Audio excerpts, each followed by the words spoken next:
দেখুন তো, আবুল আহাবের চরিত্রের সাথে আমাদের দেশের মুসলমানদের কতটা মিল। আমি আলী আহমেদ মাবরুর ভাইয়ের লেখা ভুলে যাওয়া গল্পগুলো এখান থেকে পড়তেছিলাম। তিনি আবুল আহাবের চরিত্র সম্পর্কে লিখেছেন। মানুষ হিসেবে খুবই সংকীর্ণ মনা ছিল সে। অন্ধভাবেই আরবদের বিদ্যমান কালচার লালন করত। তার ধারণা ছিল সবাই এ প্রথা ও সংস্কৃতি মানতে বাধ্য। পূর্বপুরুষদের ভুল নিয়ে কেউ আলাপ করলে রেগে যেত। প্রচলিত রেওয়াজের সমালোচনা করলেও দেখাতো একই প্রতিক্রিয়া। বিশেষ করে পৌত্তলিকতার বিষয় ছিল খুবই স্পর্শকাতর।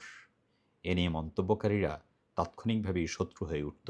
আপনি কি খেয়াল করে দেখেছেন, আমি আমার দল, আমার সংগঠন, আমার পীর সাহেব, আমার তরিকা, আমার শায়েখ অথবা আমার বিশ্বাস এর বিরুদ্ধে যেই কথা বলুক, আমরা ক্ষেপে যাই। আমরা চাপিয়ে দিতে চাই আমি যা বিশ্বাস করি তাকেই সবার কাছে।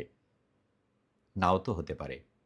আমি যাকে বিশ্বাস করি, আমি যে পীর সাহেবের অনুসরণ করি, দল বা সংগঠনের অনুসরণ করি, তা তো মানুষ দ্বারা পরিচালিত।